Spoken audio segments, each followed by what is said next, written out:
pouquinho mais para mim da antecipação. A ansiedade é o maior sinal que você está fora de um propósito. Frutos não amadurecem da noite pro dia.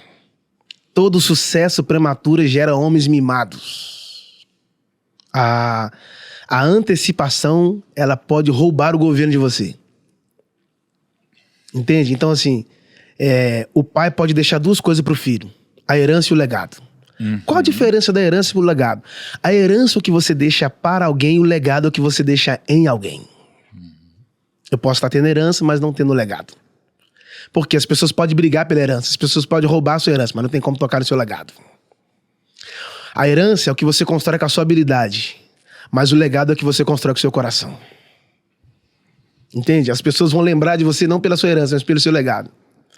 Então, quando você antecipa, você pode estar forçando um amadurecimento. Ele pegou a herança, não sei quanto que o pai deu a ele, mas é engraçado. Eu admiro o pai dele que não reteve. Porque o pai entendeu o direito do filho, já que você quer. Ou seja, o pai pode estar te dando coisas que você está pedindo agora, mas que você não está pronto para governar amanhã. Entende? Porque toda bênção tem um peso, né? Toda entrega do pai tem um peso. Só que a questão é saber se você tem maturidade para suportar o peso que você está querendo. Tem um texto lá de Lucas que os discípulos saíram para pescar. Passaram a noite inteira e não conseguiram pegar nada. Quando eles voltaram para a praia, Jesus entrou no barco deles e eles voltaram para o mesmo lugar da decepção. Só que agora, primeira vez eles foram sozinhos. Segunda vez Jesus voltou com eles. Jesus virou e falou assim, ó, lança a rede. Mas eles lançaram a rede a noite inteira. Aí eu imagino Jesus, a primeira vez que vocês lançaram eu não estava, agora eu estou. Uma coisa é lançar a rede sem ele, outra coisa é lançar a rede com ele. Quando eles lançaram a rede, que puxaram, veio um monte de peixe, a Bíblia diz que a rede começou a rasgar. Por que a rede começou a rasgar? É porque eles queriam uma grande pesca, mas não tinha estrutura para suportar o peso dela. Então, nós começamos a nos perder quando nós recebemos coisas que nós não estamos preparados para aquilo. Entende? Então, todas as vezes que Deus traz algo para sua vida, não é para te dividir, é para te completar. Uau. Se Deus está trazendo algo para sua vida, tem um propósito muito extraordinário nisso. E eu preciso entender, porque senão eu posso estar recebendo coisas eternas, mas viver como se fosse coisas momentâneas. Não confunde. Existem coisas que Deus dá para você hoje que não é só para você viver só hoje, né? A herança era para aquele cara viver a vida inteira. Ele gastou ela em questão de... Animal.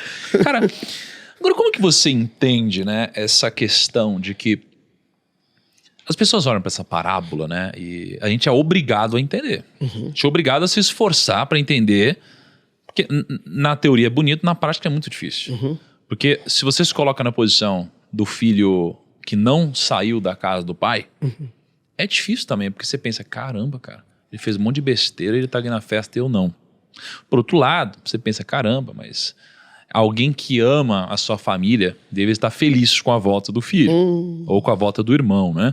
Como você entende essa questão de quem, digamos assim, sempre errou e é acolhido, e alguém que, entre aspas, nunca errou, mas também nunca recebeu o que o outro que errou recebeu?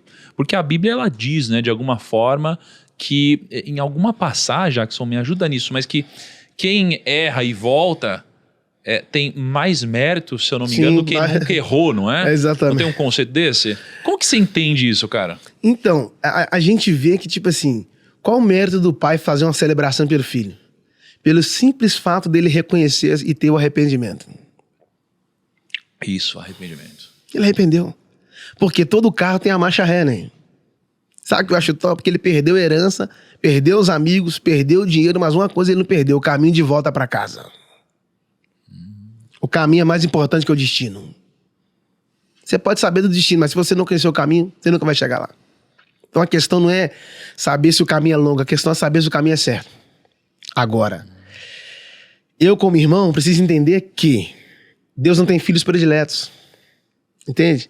Mas quando mais você se arrepende e você se entrega à paternidade, você recebe coisas eternas, coisas preciosas. Então, o irmão simplesmente está numa sala de aula e ele vai ter que aprender a lição que o outro irmão está ensinando para ele. Ao invés dele celebrar o retorno, poxa, ele fica tão invocado, Nigro, que ele fala assim com o pai, ó, esse teu filho. Ele não fala meu irmão. Ele fala esse teu filho. Porque ele ficou chateado só porque o pai fez uma festa e deu um bezerro cevado, que era um bezerro de 7 anos.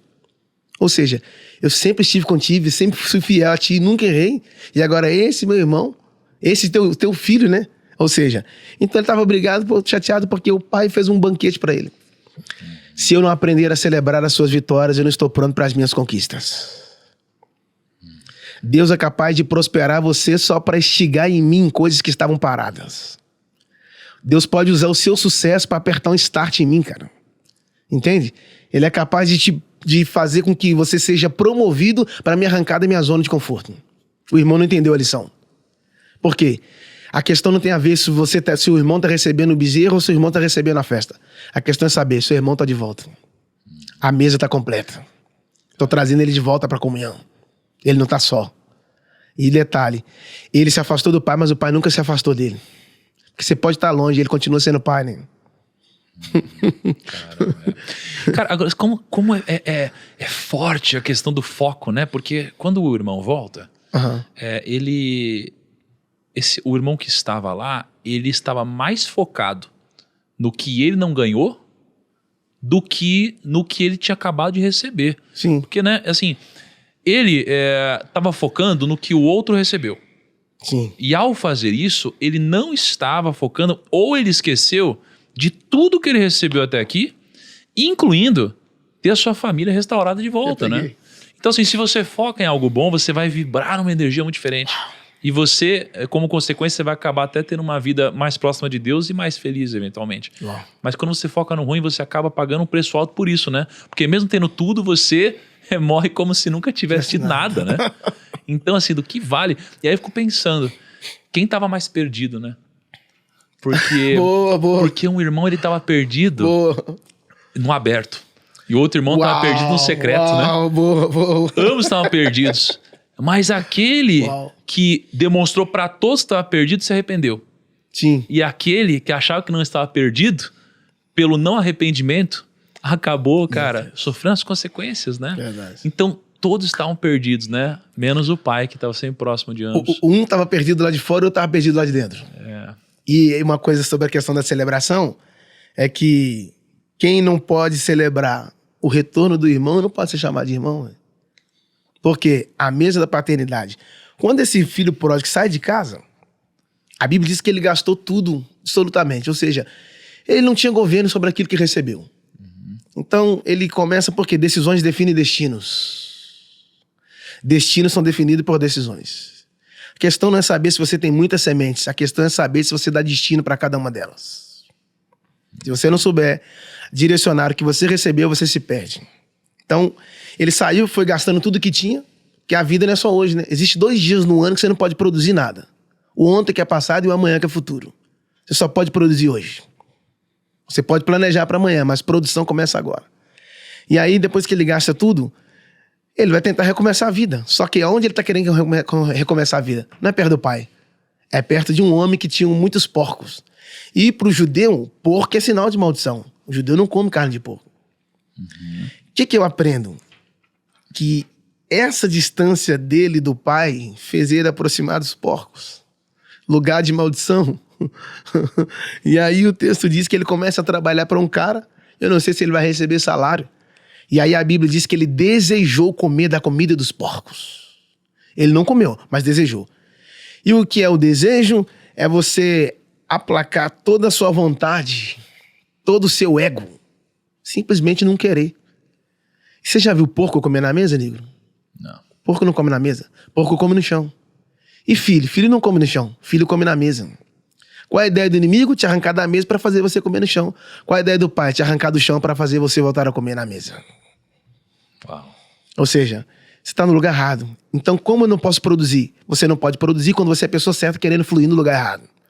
Deus não te chamou para funcionar, Deus te chamou para fluir. Nem tudo que funciona flui, mas tudo que flui funciona. Ele estava querendo comer da comida dos porcos. Sabe o que é o mais profundo aqui? É que não eram os porcos que estavam no ambiente dele.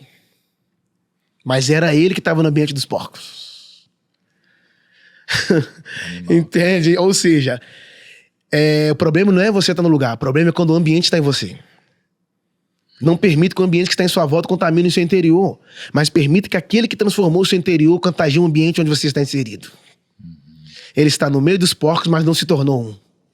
É o que você leu aí. E caindo em si, Ele não caiu nos outros, caiu em si. Caraca. Tava lendo uma pequena parte dessa parábola, diz assim, ó, depois de ter gasto tudo, ou seja, ele pegou essa herança, aí ele foi pra cidade, ou seja, ele foi pra longe de casa, não é? É o que você falou, foi buscar essa liberdade, né? Esse viver talvez longe dos princípios hoje da família, foi extravasar, foi falar o que o mundo diz que deve ser feito, e foi pra cidade. E aí, quando ele volta, o irmão diz sobre as prostitutas, etc. Ou seja, ele foi se entregar aos prazeres da carne. Foi o que aconteceu. Só que diz o seguinte, depois de ter gasto tudo, houve uma grande fome em toda aquela região. Então o problema não foi só ele ter gasto tudo. É que junto dessa besteira que ele fez, veio uma grande crise. E geralmente na nossa vida, eu vejo que a gente é muito ruim em calcular os piores cenários possíveis para a nossa vida. Então eu vejo que a pessoa que ela gasta todo o dinheiro dela, ela pensa assim, tudo bem se eu gastar esse dinheiro aqui, porque eu posso fazer de novo. Mas ela nunca contabiliza que quando ela gasta todo o dinheiro dela, pode vir uma crise ao mesmo tempo. E ela pode sair do buraco que sozinha ela nunca vai conseguir sair. E aí, isso daqui é catastrófico, mas às vezes é o que vai te aproximar de Deus, né? Quando você não tem outra opção, a sua única opção é recorrer ao Pai de fato. Né? E esse é um caminho certo. Mas o ponto que eu queria ressaltar aqui é sobre riscos. É sobre as pessoas, elas não conseguirem dimensionar bem o risco, o pior cenário. Mas ao mesmo tempo que a gente também não consegue imaginar qual que é o melhor cenário possível. Então a gente precisa ser prudente na nossa vida. Né? E é o que ele não foi. E até em Provérbios, quando a gente lê o primeiro capítulo de Provérbios, diz que para os jovens, né, a recomendação para os jovens não é sabedoria, por exemplo. Não é inteligência. É uma única palavra, prudência, cara. E ele era jovem. Só que um jovem com grana, sem maturidade, no final das contas ele só precisa de uma coisa, prudência. E é o que ele não tinha. Estão abertas as inscrições para a primeira turma de pós-graduação em Arqueologia, História e Interpretação da Bíblia com o Rodrigo Silva. Nessa pós-graduação inédita que eu farei, o Rodrigo Silva vai guiar você na descoberta dos mistérios e ensinamentos da Bíblia. Ele vai usar ferramentas como a arqueologia e a historiografia. Assim você vai aprender a interpretar os textos sagrados no contexto histórico e cultural que eles foram escritos. E você vai receber vários bônus, tá? Primeiro, você vai receber a assinatura completa da plataforma de conteúdo Bíblia comentada por 12 meses. Segundo, você vai fazer parte de um grupo de Telegram para os nossos alunos se conhecerem. Em terceiro, o aluno que mais contribuir com as discussões no grupo de Telegram vai ganhar uma viagem de graça para Israel junto com o Rodrigo Silva. Então, se empenha lá. Tá? E o melhor de tudo, a gente tem um desconto que pode chegar em até 57%, que é exclusivo para o lançamento dessa primeira turma. E só quem se inscrever ainda nessa turma tem esse desconto e ele não vai mais acontecer, tá bom? Link tá na descrição, QR Code está na tela. Espero que você faça parte dessa turma e também espero que você aproveite esse podcast.